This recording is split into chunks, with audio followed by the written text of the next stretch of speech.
Welcome to glam world talks. अगर आप rap सुनते हैं और आपको रैप की समझ है तब तो ये गाना आपको अच्छा लगेगा ही लगेगा, क्योंकि गाना तो एकदम से धांसू है।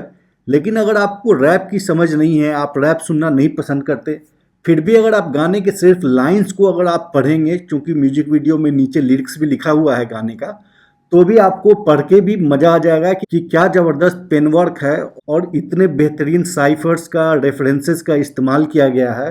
सिर्फ 2.5 मिनट का ये गाना है, लेकिन कंटिन्यूअसली बार्स पे बार्स जो है स्पेक्ट्रा और मुनव्वर्स ने ठोके हुए हैं इस गाने में। 2.5 मिनट का गाना, लेकिन अगर जब हमने इसको लिरिक्स को लिखना शुरू किया इस वीडियो के लिए, हमारे 2 पेज भर गए।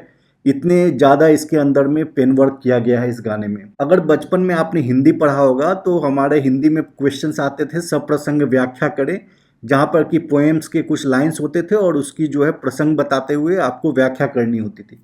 उसी तरह से आज हम इस गाने की सप्रसंग व्याख्या करेंगे, एक एक लाइन को हम डिकोड करेंगे। लेकिन उससे पहले कल हमने एक जो वीडियो बनाया था जिसमें हमने क्लियर किया था कि नाजिला का मुनव्वर से कोई लेना देना नहीं है, उसमें मेरे मुंह से एक गलत निकला कि गाना मुनव्वर 10 को रिलीज कर रहा है। 10 नहीं, एक्चुअली 9 को रिलीज कर रहा है और नाजिला का बर्थडे 11 को है, पहले 10 को रिलीज होने वाला था। तो मुनव्वर ने को कुछ लोगों ने ये कहा कि लोग ये समझेंगे कि नाजिला के बर्थडे के एक दिन पहले कर रहा है, कुछ लिंक निकालेंगे। तो इसलिए मुनव्वर ने एक दिन और उसको प्रीपोन करके 9 को ही रिलीज कर दिया, ताकि ऐसी कोई बात ना हो। पर एनीवे, जिसने भी इस गाने को सुना या इसके लिरिक्स को पढ़ा है उसको तो समझ ही आ गया होगा कि मुनव्वर ने नाजिला को कितना तोड़ा है। बिल्कुल भी उन दोनों के बीच में दूर दूर तक कुछ भी नहीं है। अब बिना ज़्यादा टाइम वेस्ट किए हुए गाने के लाइंस पर आते हैं। गाने का जो पहला ही लाइन है वो है मुनव्वर के साथ स्पेक्ट्रा जोड़ी में हाइफन। ये दोनों मुनव्वर और स्पेक्ट्रा एक बहुत ही हिट जोड़ी है। इन्होंने कंटिन्यूसली बैंगर्स आफ्टर बैंगर्स दिए हैं, चाहे वो नागपाड़ा का राइडर हो या फिर 10 लाख हो या फिर जवाब हो या फिर बेहतरीन हो। कई सारे गाने हैं, आप यूट्यूब पे जिन लोगों ने नहीं सुना है वो आप सर्च करेंगे मुनव्वर फारूकी स्पेक्ट्रा, आपको सारे गाने मिल जाएंगे। उसमें से मेरा जो फेवरेट है वो गाना जवाब है। जवाब वाले गाने के अंदर स्पेक्ट्रा और मुनव्वर फारूकी ने एक लाइन भी यूज़ किया था, जिसमें कि यूट्यूब पे बजूंगा, नेटफ्लिक्स पे मिलूंगा, ऐसा मुनव्वर फारूकी बोलता है। और आज ये बात भी सच साबित हो गई है। मुनव्वर फारूकी का एक और आज वीडियो रिलीज हुआ है जो कि नेटफ्लिक्स इंडिया पे आया है, जहाँ पे कि मुनव्वर फारूकी, अदिति राव हैदरी, मनीषा कोइराला, सोनाक्षी सिन्हा, इन सारे जितने भी हीरा मंडी के स्टार कास्ट हैं उनके साथ नेटफ्लिक्स के लिए एक 9 साढ़े 9 मिनट का मुनव्वर फारूकी ने रोस्ट और शायरी का एक जो है छोटा सा सेगमेंट जो है शूट किया है, वो भी आप यूट्यूब पे देख सकते हैं। और मुनव्वर फारूकी का ऑलरेडी नेटफ्लिक्स पे एक दो चीज़ें और आने वाली है इन फ्यूचर। तो मुनव्वर फारूकी और स्पेक्ट्रा ने जो करीब 3 साल पहले एक गाना बनाया था जिसमें लिखा था मुनव्वर ने कि मैं नेटफ्लिक्स पे मिलूंगा, वो भी बात अब सच साबित हो गई है। वापस आते हैं धंधो गाने पे। धंधो में आगे मुनव्वर फारूकी कहता है देखी मजबूरी से मशहूरी राइडर के कट मार के रातें काटी नींदे बेअसर। अब यहाँ पे जो राइडर वर्ड है इससे आप लोगों को लगेगा कि जोकर की बात, लेकिन इसमें जो है मुनव्वर जो है ये कहता है कि मजबूरी से मशहूरी तक का उसने सफ़र देखा है और राइडर के कट मार के रातें काटी नींदे बेअसर। ये राइडर के कट मारे जो वो रेफरेंस है जब मुनव्वर फारूकी का जो स्टार्टिंग में नागपाड़ा का राइडर जो गाना आया था, और मुनव्वर ने अपने एक स्टैंड अप में ये बताया था कि उसने डोंगरी में एक बाइक देखी जिसपे लिखा हुआ था नागपाड़ा का राइडर हूँ, कट मार के निकल जाऊंगा। नागपाड़ा एरिया में एक बाइक है, उसके पीछे लिखा हुआ है तुम्हें क्या लगा मौत आई तो मर जाऊंगा, नागपाड़े का राइडर हूँ, कट मार के निकल जाऊंगा। अगले लाइन में मुनव्वर कहता है अब प्लेट में लाल मांस ये तारे मेरा घर। यानी कि मजबूरी से मशहूरी, पहले मजबूरी का टाइम था और अब ऐसे दिन आ गए हैं कि उसके प्लेट में भी जो है रेड मीट होता है, मतलब कि उसके खाने पीने के लिए अब कोई दिक्कत नहीं है। और जो सितारे हैं अब वो उसका घर है, पहले एक टाइम पर उसको घर भी सही सा नहीं था उसके पास, और काफ़ी सारी जो प्रॉब्लम्स थी उससे अब कैसे मशहूर हो गया है और कैसे उसकी लाइफ बदल गई है, इसको वो जो है एक समझाने की कोशिश करता है इस लाइन के साथ। उसके बाद जो गाने का हुक लाइन आता है कि है पैसे का नशा धंधो, पेटी पेटी मोटी आने दो। ये थोड़ी सी जो है वैसी लाइन है जिसमें मुनव्वर फारूकी ये आप लोगों को बताने की कोशिश कर रहे हैं कि अब सिर्फ काम का उसको नशा है, सिर्फ जो है उसको करियर का नशा है, और जो भी काम आ रहा है पेटी पेटी जो है पैसे आ रहे हैं उसको आने दो। यहाँ से मुनव्वर फारूकी ये भी क्लियर करना चाह रहे हैं कि भाई अब ये लड़की वड़की वाले जितने भी चक्कर थे, जितने भी उसके साथ फेम डिगर्स आके जुड़े और उसका एडवांटेज लेने की कोशिश की, उन सब से अब उसको कोई भी मतलब नहीं है। उसके बाद जो गाने का नेक्स्ट लाइन है जो कि बहुत ही शानदार लाइन है कि आई एम द डॉन जैसे मार्लन ब्रांडो। अब जिनको नहीं पता है मार्लन ब्रांडो, आप गूगल करके भी पता कर लो, वैसे आपने नाम तो जरूर सुना होगा कि बहुत ही एक कल्ट मूवी है हॉलीवुड की, गॉडफादर। गॉडफादर जितने भी डॉन वाली मूवीज़ बनी हैं उसमें आज तक का सबसे इपिक मूवी माना जाता है, और वो एक कल्ट मूवी है गॉडफादर। गॉडफादर के जो हीरो थे वो मार्लन ब्रांडो थे, और मार्लन ब्रांडो को अब तक का one of the biggest celebrity, बहुत बड़े एक स्टार थे। तो उसके साथ अपने आप को कंपेयर करता हुआ ये भी जो बहुत ज़बरदस्त रेफरेंस था खुद को मार्लन ब्रांडो बताना। उसके बाद मुनव्वर कहते हैं बंदे खुद में ही ब्रांड हो, रैम्बो कहो हमें। तो रैम्बो भी आपने अगर मूवी तो देखी ही होगी, रैम्बो बहुत फेमस मूवी है। तो अब मैं और स्पेक्ट्रा जो है खुद में अपने आप में एक ब्रांड बन गए हैं, अब हमें किसी ब्रांड की ज़रूरत नहीं है। यहाँ से वो ये मुनव्वर कहता है। उसके बाद मुनव्वर फारूकी जो है एक एक करके रोस्ट करना और सबको डिस करना स्टार्ट करता है। सबसे पहले मुनव्वर फारूकी कहता है कि मेरा नाम लेके न्यूज़ वाले कैंपेन छापे। आपको पता है कि मुनव्वर फारूकी का नाम लेके कितने फेक न्यूज़ फैला के न्यूज़ वाले जो है अपना अपना कैंपेन छापते रहते हैं। रिसेंटली एक आया था कि मुनव्वर फारूकी अरेस्ट हो गया, फिर एक फेक न्यूज़ चला कि मुनव्वर फारूकी पे किसी ने अंडा फेंक दिया। ये सारे की सारी फेक न्यूज़ है, और मुनव्वर फारूकी का नाम लेके अपना टीआरपी चलाने की कोशिश करते हैं न्यूज़ वाले। तो इस लाइन से मुनव्वर फारूकी ने न्यूज़ वालों को डिस किया। उसके बाद मेरे डीएमओ में काम तेरे फैन पेज मांगे। अब ये एग्जैक्टली किसके लिए है आप हमें कमेंट करके बताइए। हमारा अपना एक पर्सनल एक्सपीरियंस है कि एक दो फैन पेज जो हैं मुनव्वर के नहीं किसी और के, इनफैक्ट BBOTT2 जो था उसके भी एक दो जो फैन पेज हैं जो कि अपने आप को क्लेम करते हैं कि वो अपने अपने जो सेलिब्रिटी हैं उसकी एडिटर है, उन लोगों ने हमें भी कांटेक्ट किया है कि अगर आप मुनव्वर को जानते हैं तो कांटेक्ट करा दो, हम उनके लिए काम करना चाहते हैं। तो ऐसे कई सारे फ़ैन पेज होंगे दूसरे सेलिब्रिटीज़ के जिन्होंने मुनव्वर से कांटेक्ट किया होगा कि आप हमें काम दे दो या फिर हमें इंगेज करो। तो ये किसके लिए एग्जैक्ट है इस लाइन से तो नहीं समझ में आता, लेकिन हाँ कई सारे लोग यहाँ पे भी लपेटे में आते हैं, कई सारे लोग तोड़े जाते हैं कि बहुत सारे लोग हैं उनके खुद के फैन पेज वाले जो हैं वो मुनव्वर से काम मांगते रहते हैं उसको डीएम करके। उसके बाद की जो लाइन है उसमें मुनव्वर कहते हैं कि मैं एनिमल नहीं फिर भी मेरा कॉकपिट बिजी है। वो फर्स्ट नाइट में बोली बेबी एरोप्लेन ला दे। आपने एनिमल मूवी का गाना देखा होगा जिसमें रणबीर कपूर और रश्मिका मंदाना जो है वो एरोप्लेन में ऊपर में एक गाना होता है जो एरोप्लेन के कॉकपिट में रणबीर कपूर जो बैठा होता है। तो यहाँ से रेफरेंस लेता है मुनव्वर फारूकी कि मैं एनिमल नहीं फिर भी मेरा कॉकपिट बिजी है। और उसके बाद जो ये लाइन है कि फर्स्ट नाइट में बोली बेबी एरोप्लेन ला दे, ये जो है नाजिला पे भी डिस हो सकता है और उसकी वाइफ पे भी हो, जो फर्स्ट वाइफ थी उस पर भी हो सकता है। आपको क्या लगता है किस पर है, ये आप कमेंट करके बता सकते हैं। लेकिन ज़्यादा लग रहा है कि नाजिला पे है, क्योंकि नाजिला में भी बहुत ज़्यादा डिमांडिंग वो गर्लफ्रेंड रही होगी, बहुत कुछ चीज़ें डिमांड करती होगी। तो उस चीज़ को लेके मुनव्वर फारूकी ने जो उसको है यहाँ पे डिस किया और यहाँ पे उसको लपेटा अच्छे से। इसके बाद मुनव्वर फारूकी खुद के लिए कहता है कि नेशनल आइकॉन और टैलेंट मल्टी है, कई करियर बनाए मेरी गलती ने। यहाँ पर तो क्लियरली जो है जितने भी फेम डिगर्स हैं उन सब को मुनव्वर फारूकी ने इन दो लाइंस के साथ तोड़ दिया कि मुनव्वर फारूकी आज की डेट में नेशनल आइकॉन है, नेशनल का इंटरनेशनल आइकॉन है। इंडिया के अंदर हर एक कोई ऐसा राज्य नहीं है जहाँ पे मुनव्वर के फैंस नहीं हैं, कोई ऐसा न्यूज़ पोर्टल नहीं है जो मुनव्वर को फॉलो नहीं करता कि मुनव्वर फारूकी क्या कर रहा है नहीं कर रहा है।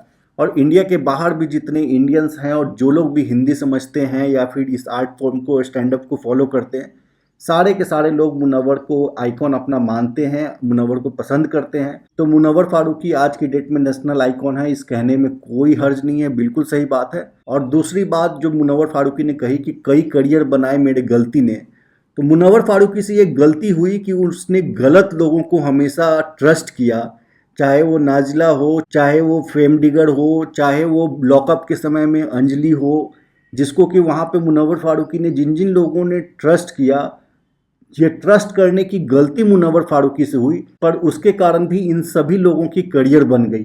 अगर नाजिला मुनव्वर फारूकी के साथ नाम नहीं जुड़ा होता तो उसको जितने भी म्यूज़िक वीडियो मिले या फिर जितने भी उसको इंडोर्समेंट्स और ब्रांड्स मिले, क्या आपको लगता है कि कभी मिल सकता था? तो मुनव्वर फारूकी को नाजिला को ट्रस्ट करने का मुनव्वर फारूकी ने गलती किया, उससे नाजिला का करियर बन गया। ये फेम डिगर जो अभी बिग बॉस में वाइल्ड कार्ड बन के आई थी, आपको लगता है कि अगर मुनव्वर फारूकी का वो नाम नहीं लेती, बाहर में इंटरव्यूज़ वगैरह देकर अगर वो मुनव्वर फारूकी पे इल्ज़ाम नहीं लगाती, तो आपको लगता है कि बिग बॉस के सेट के बाहर उसको वहाँ का गार्ड भी उसको भाव देता? सिर्फ और सिर्फ मुनव्वर फारूकी की ये गलती कि उसने इस लड़की पर ट्रस्ट किया, इससे बातचीत किया और इससे कुछ चीज़ें अपनी पर्सनल लाइफ की शेयर की, इसकी वजह से इसका करियर भी बना। उसके बाद मुनव्वर फारूकी थोड़ा फ्लेक्स करते हुए एक लाइन बोलता है, तुझे गायब भी करूँगा कोई खबर नहीं बनेगी, मैं एक कस मारूँ तो भी वो खबर बन जाती है। तो आपको पता है कि ये हुक्का बार वाला जो केस हुआ था, मुनव्वर फारूकी एक हुक्का बार था वहाँ पर था, उसकी वजह से ही केवल मुनव्वर फारूकी वहाँ था, ना मुनव्वर फारूकी का वो हुक्का बार, ना मुनव्वर फारूकी के ऊपर ये कोई रिस्पॉन्सिबिलिटी है कि वो जिस भी हुक्का बार या फिर किसी भी रेस्टोरेंट में जाए तो उसकी वो चेक करे, उसका वो लाइसेंस चेक करे। वहाँ पे जो पुलिस आई उस हुक्का बार वाले जो है उस पे उनका एक्शन था, लेकिन न्यूज़ जो है मुनव्वर के नाम पर बनी। उसके बाद मुनव्वर फारूकी एक और जो कई सारे लोगों को डाउट था कि क्या मुनव्वर फारूकी ड्रिंक करता है नहीं करता है, उसको भी क्लियर करते हुए इस लाइन में कहता है कि हाई ऑन रूह अफ़ज़ा, मैं पीता नहीं लीकर। मतलब कि भाई मैं रूह अफ़ज़ा पी लेता हूँ लेकिन मैं लीकर नहीं पीता हूँ, रूह अफ़ज़ा पी कहीं मैं हाई रहता हूँ। तो ये लाइन्स जो है, तो इस लाइन से मुनव्वर फारूकी ने, जितने लोगों का ये थोड़ा डाउट था कि क्या मुनव्वर फारूकी ड्रिंक करता नहीं करता, तो ये हम पहले भी बता चुके हैं, मुनव्वर फारूकी बिल्कुल भी ड्रिंक नहीं करता और रूह अफ़ज़ा पी लेता है इफ्तार के समय में या फिर वैसे गर्मियों में, लेकिन भाई वो ड्रिंक नहीं करता। इसके साथ मुनव्वर ये भी कहता है कि ऐसी कोई महफिल नहीं जहाँ मेरी जिक्र नहीं होती, चाहे मुनव्वर के लवर्स का या उसको प्यार करने वालों की महफिल हो या उससे नफरत करने वालों की महफिल हो, मुनव्वर का जिक्र तो होता ही होता है। जो लोग भी मुनव्वर फारूकी को जानते हैं या उससे किसी भी तरह से, चाहे उसके फेवर में या उसके अगेंस्ट में रिलेटेड हैं, तो ये भी लाइन बहुत अच्छी थी। उसके बाद तो जोकर को इतना बेहतरीन तोड़ा है, जोकर को कहता है कि बचकाने बॉक्सर मुझे टैग करे स्टोरियो में, जो करना जोकर, जो ब्रैकेट में आप देखेंगे जो लिरिक्स लिखा है जोकर, जोकर जो अलग अलग वर्ड है उसको जे ओ और ब्रैकेट में के ई आर यानी जोकर बनाते हुए, जो करना जोकर मुझे एल नहीं फिकर। तो यहाँ पर जोकर को बुरी तरह से तोड़ा मुनव्वर फारूकी ने। उसके बाद की जो लाइन है वो कि नींद नहीं आंखों में वो करे पिलो ड्रॉप, बना बिस्तर समंदर को that's the only time I drop. मतलब कि पूरे के पूरे समंदर को जो है अपना बिस्तर बना लिया है और नींद नहीं आंखों में वो करे पिलो टॉक। अब ये भी लाइन जो है एग्जैक्ट किसके लिए है कि नींद नहीं इसकी आंखों में तब भी वो करती पिलो टॉक, ये लाइन एग्जैक्टली किसके लिए है, क्या रेफरेंस है, ये हमें नहीं समझ में आया। आपको अगर समझ में आया तो आप हमें कमेंट करके बताइए। उसके बाद की जो लाइन है वो तो 100% नाजिला को ही तोड़ा है कि वो बोलती गानों में करा दे मुझे लॉन्च। ये तो 100% नाजिला के लिए है, क्योंकि आपको पता है कि नाजिला को म्यूजिक वीडियो में गानों में लॉन्च मुनव्वर फारूकी ने ही किया, अपने गानों में उसको रोल दिया, तब वो जाके वहाँ पे लॉन्च हुई। कुछ लोगों को लगेगा कि मे बी ये जो है आयशा के लिए है, जी नहीं, ये आयशा के लिए नहीं, ये नाजिला के लिए, क्योंकि आयशा मुनव्वर फारूकी से कांटेक्ट में आने से पहले भी साउथ के आइटम सॉन्ग्स एक आध जो है उसने कर रखे थे, तो गानों में लॉन्च वो तो नहीं बोल सकती। हाँ, नाजिला ने ज़रूर, नाजिला को मुनव्वर ने लॉन्च किया और ये 100% कन्फर्म है कि नाजिला मुनव्वर को बोलती भी रहती थी कि तू इतने गाने बनाता है, मुझे एक दो गाने में लॉन्च कर दे, और मुनव्वर फारूकी ने एहसान करते हुए उसको लॉन्च भी कर दिया था।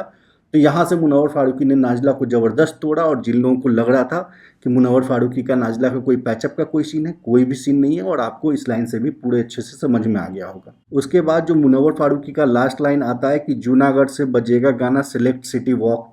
अब जूनागढ़ मुनव्वर फारूकी का घर है, सिलेक्ट सिटी वॉक मुंबई में बहुत बड़ा मॉल है। हालांकि सिलेक्ट सिटी वॉक जो है कैलकाटा, बॉम्बे, दिल्ली, कई जगह इस नाम से जो है, बेंगलोर में भी इनफैक्ट मॉल्स हैं। तो मतलब कि उसके घर से लेके और बड़े बड़े मॉल तक में मुनव्वर फारूकी का गाना बजेगा। तो इतने मुनव्वर फारूकी के लाइंस थे। उसके बाद स्पेक्ट्रा के लाइंस स्टार्ट होते हैं, और स्पेक्ट्रा ने भी क्या ज़बरदस्त तोड़ा है। स्पेक्ट्रा ने भी, चाहे फेम डिगर हो चाहे जोकर हो, सबको तोड़ा है। ये वीडियो लंबी होती जा रही है, तो स्पेक्ट्रा की जो मेन लाइन है सिर्फ उस पर बात करते हैं। स्पेक्ट्रा जो है अपने गाने में सबसे पहले जोकर को फिर से तोड़ता है। जोकर के अलावा कुछ लोग और टूट जाते हैं, जबकि स्पेक्ट्रा कहता है कि भाड़े वाली गाड़ियों से कभी रेस नहीं हारे हम। इसका मतलब आपको पता है कि जोकर जो है ये भाड़े की गाड़ियाँ लाता है, उसको लेकर के वो वीडियो बनाता है। कोई भी लग्जरी कार उसकी अपनी खुद के नाम पे रजिस्ट्री की आपको नहीं मिलेगी, या एक भी पेपर वो ला के दिखा दे कि कोई भी लग्जरी कार उसके नाम पे है तो हम मान जाए। तो सारे ये जो भाड़े की गाड़ियाँ ला के, और भी कई सारे यूट्यूबर्स हैं, कई सारे कंटेंट क्रिएटर्स हैं जो गाड़ियाँ भाड़े पे लाते हैं और ब्लॉग्स बनाते हैं, उन सबको इस लाइन से तोड़ दिया स्पेक्ट्रा ने। फिर उसके बाद कहता है कि डोंगरी से नोएडा हम देते क्रैश कोर्स। अब नोएडा में कौन सा यूट्यूबर है जिसको तोड़ा है, वो आप लोग सर्च करो और आप लोग कमेंट करके बताओ कि नोएडा वाली जो बात है कि डोंगरी से नोएडा हम देते क्रैश कोर्स। कई सारे यूट्यूबर्स हैं जो कि इस लाइन में आते हैं, लेकिन इसमें स्पेसिफिकली किसको तोड़ा गया है वो आप हमें बताओ। उसके बाद स्पेक्ट्रा जो है कहता है कि तू लौंडा लगता हमको चीने, तू मारे माइल्ड बार्स। अब चीनी किस लौंडे को कह रहा है ये मैं आपको बताता हूँ। जोकर का जो भाई है, इंक कलम नाम से, वो एक रैपर है, रैप बनाता है। जब बिग बॉस से बाहर आया तो जोकर को लेके उसके भाई ने रैप एक सॉन्ग बनाया और उसने उसने बिग बॉस को और थोड़ा सा है ऐसे डिस करने का ट्राई किया। तो उसको चीनी कहता है स्पेक्ट्रा कि भाई ये लौंडा जो है चीनी लगता है, ऐसे माइल्ड बार्स मारता है। बार्स जो मतलब गाने के जो लाइंस होते हैं, जो लिखाई है, जो पेन वर्क है, वो इतने माइल्ड है कि लगता है हमें कि ये लौंडा चीनी है। फिर इसी के अगले लाइन में कहता है कि क्लास कैसा लाएगा छपड़ी, भले ही स्टाइल मार। मतलब कि तू कैसे भी जैकेट पहन ले और बाल का हेयर स्टाइल बना ले, तू कितना भी स्टाइल मार ले, पर तू है तो छपड़ी, तो छपड़ी अपने अंदर क्लास कहाँ से लाएगा।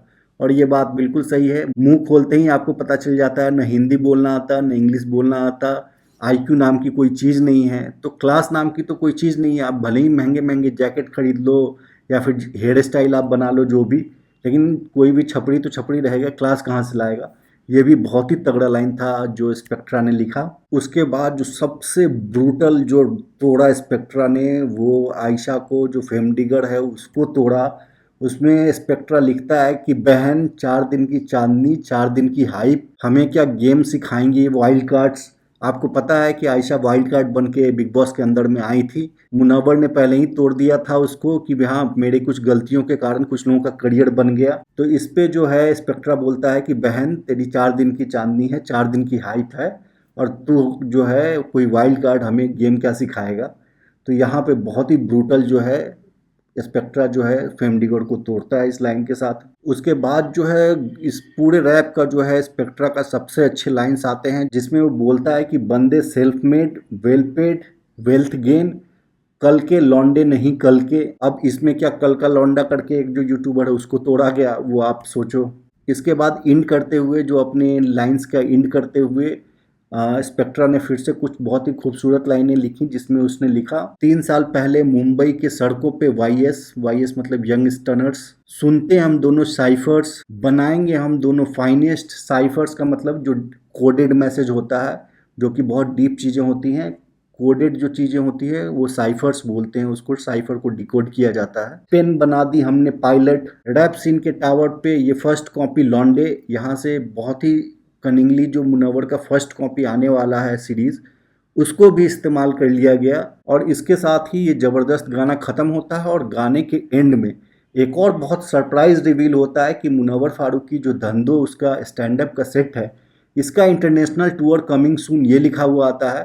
आप सबको हमने पहले बता दिया है कि ये जो धंधो गाना है ये एक्चुअल में मुनव्वर फारूकी का जो स्टैंड अप कॉमेडी का सेट है जिसका नाम धंधो है, उस सेट का ये एंट्री सॉन्ग होगा, उसका इंट्रो सॉन्ग होगा कि जब वो मुनव्वर फारूकी स्टेज पर आएगा इस सेट में, तो उससे पहले ये गाना चलने वाला है। तो ये हो गई मुनव्वर फारूकी के धंधो गाने की बात। आप सबको इस गाने में और क्या क्या समझ में आया आप हमें कमेंट करके बताइए। और साथ ही मुनव्वर फारूकी का जो हीरा मंडी के लिए प्रमोशन वाला नेटफ्लिक्स का वीडियो आया है वो भी आप देखिए। मुनव्वर फारूकी और इसका अदिति राव हैदरी के बीच में बहुत क्यूट नोक-झोंक, बहुत प्यारा लगेगा आपको देखने में। तो बस आज की ये वीडियो थोड़ी लंबी हो गई, इसको यहीं एंड करते हैं। अगर आपको हमारा कंटेंट अच्छा लगता है तो प्लीज़ आप हमारे चैनल को सब्सक्राइब कीजिए। मिलते हैं फिर अगले वीडियो में, तब तक के लिए थैंक यू।